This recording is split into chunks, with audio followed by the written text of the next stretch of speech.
Guys, for today's video, kung ikaw yung tao na gusto mo yung wala masyadong intindihin, usually, kunyari may binabayaran ka, di ba? At meron kang extra pera, ang gusto mong gawin kadalasan is i-advance mo na yung ilang buwan para, alam mo yun, hindi ka na de-delay sa pagbabayad. Para kahit papano, na-feel secured ka sa sarili mo na, advance naman ako magbayad, so hindi ako malilate, hindi ako macha-charge ng late fee, etc. yan, magandang mindset yan actually. Pero, kung hindi ka nagbabasa ng terms and condition at ginawa mo yan kay Maya Personal Loan, sakit ang ulo ang aabutin mo. Katulad na lang ng isang Reddit post na nakita natin, which is eto, na nagrereklamo siya dahil advance payment naman siya. Pero next month is na-chargean siya ng late payment and kinukulit siya ng collection. Paano ba nangyari to? So yan ang pag-uusapan natin ngayon. So samahan niyo ako, sit back and let's discuss. Coming right up.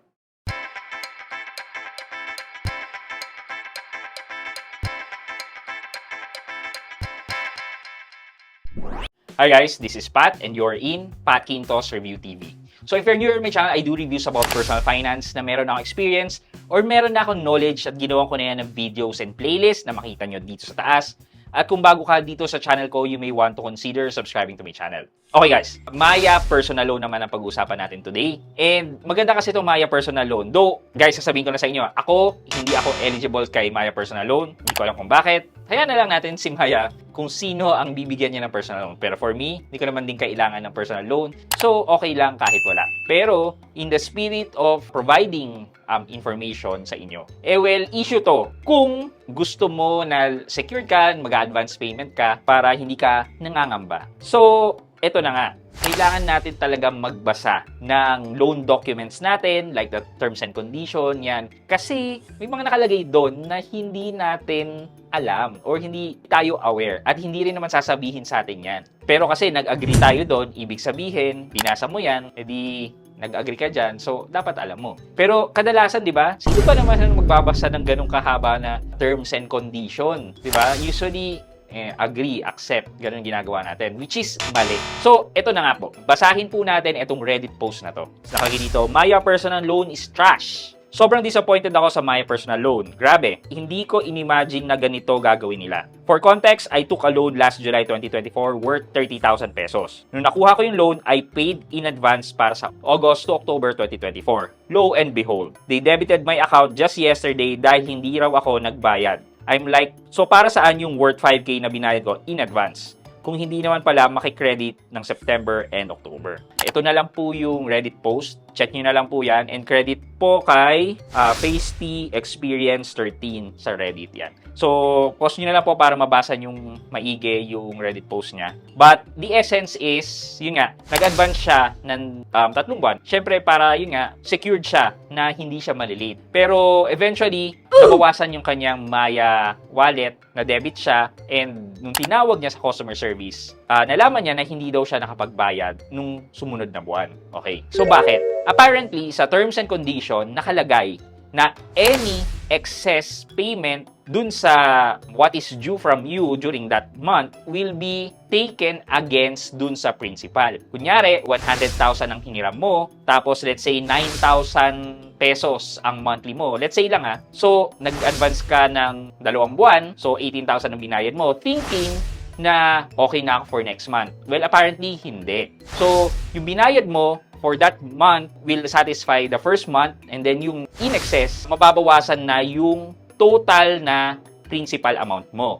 Thus, kailangan mo pa rin magbayad sa susunod na buwan. Ano nangyari? Bakit kailangan ko pa rin magbayad? And ano ibig sabihin na taken against the principal amount? Well, parang pinaiksi mo yung loan term mo. Kasi, instead na next month siya magte-take effect na hindi ka na magbabayad, mapupunta yon dun sa dulo on your 12-month, let's say, kung 12 months yan. So, parang pinaikli mo. Okay din naman kasi hindi na iinteresan yung pera na in excess. Also, liliit siya and then kahit pa paano meron ding effect sa interest kasi yung interest ay nakabase naman doon sa remaining principal mo. Okay, for example, ito. So, sa website ni Maya, kung pupuntahan natin yan, let's say dito, lagay natin 100,000, di ba?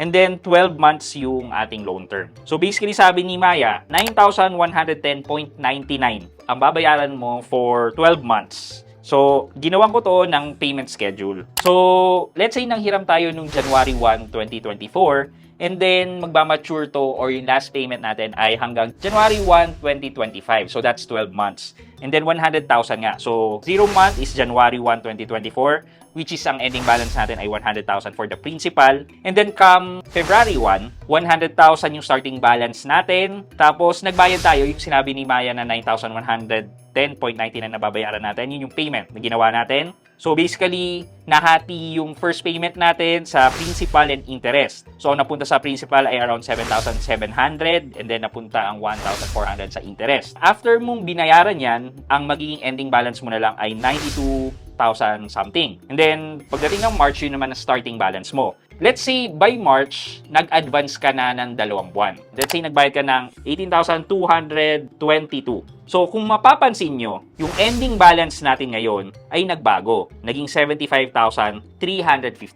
Basically, mas malaki yung naibayad natin sa principal. Kung mapapansin nyo dito, yung first month natin na 7,710, yan yung napunta lang sa principal. And dito, sobrang laki na ang napunta sa principal. Tapos, syempre, since nabawasan yung principal natin, magkakaroon to ng chain reaction for the interest. Dahil lumiit na yung principal nyo, ay yung ending balance nyo, next month, maliit na yung magiging charge sa inyo ng interest. And kung makikita nyo, sabi ko, di ba, hanggang January 1, 2025 ang pagbabayad nyo. Dito, kung makikita nyo, ang starting balance pa lang ng January 1 ay negative na kagad. Ibig sabihin na fully pay mo na yung inyong personal loan pagdating ng December. So, basically sa December, ang kailangan mo na lang bayaran ay around nasa 7,663 plus the interest. So, yun nga, napapaiksi nito yung pagbabayad in advance. So, hindi siya yung next month gusto ko mai-advance yung payment. Walang way to do that with Maya personal loan. So, again, lahat ng in-excess payment mo during that month will be subtracted from your principal. Thus, yun nga, mapapaiksi mo yung loan term mo. Pero, okay siya kung aware ang mga tao na ganito ang nangyayari. Kung hindi aware, wala tayong magagawa. Kamot ulo talaga. Parang ang hirap sisihin si Maya, no? Kasi nakalagay naman sa terms and condition niya. Ang hirap din naman para sa customer, para sa atin, na magbasa ng terms and condition. Ano ba yung maganda? 'Di ba? For me, sa tingin ko dapat merong summarized version si Maya. Merong terms and condition na pipirmahan mo nga or acknowledge mo. And at the same time, merong summary na ito yung summary ng loan mo, ito yung mga dues ng loan mo, etc. O yung mga kailangan mong malaman. Promise, ang sobrang haba ng terms and condition.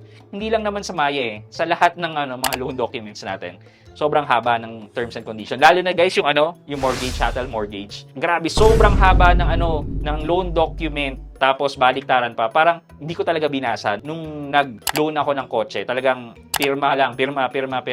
Pero mali yun guys. Ito, katulad nitong instance na to na medyo nagkaroon tuloy siya ng penalty. Yan. And at the same time, makaka-affect yun sa kanyang credit score and internal credit score with Maya. Pero wala makikita talaga natin, may fault din talaga yun ng hiram. Pero hindi ko maaalis sa kanya na ganun ang gawin. Kasi kahit ako, ganun ang gagawin ko, hindi ko naman babasahin terms and condition ng lahat. Hindi ko talaga alam kung saan tayo lulugar. Parang basahin natin ang loan documents natin ng terms and condition. Yun na lang, para safe tayo. Hindi ko naman pwede sabihin na huwag natin basahin yun. Pero yun ang lesson dito sa video natin ngayon. Maraming information na nakalagay sa terms and conditions sa loan documents natin na kailangan aware tayo. So, it's a pain in the ass, but kailangan natin siyang basahin. Okay, yun lamang po for today's video. For our question of the day. Nagbabasa ba kayo ng terms and condition ng kahit na mga loan, or anything na nagsasign up kayo? Let me know sa comment section sa baba kung bakit at may chance kayo manalo ng 1,000 pesos sa ating weekly GCash giveaway. Shoutout kay Lorn8062. Sabi niya, shoutout Sir Pat, watching from Kuwait. Kaka-open ko lang ng Sibang account dahil sa panonood ko sa videos mo po. Marami akong natutunan. More upload. At Lorn8062, maraming salamat po at na-appreciate niyo po yung mga videos na ginagawa ko. Sana po nakakatulong sa inyo.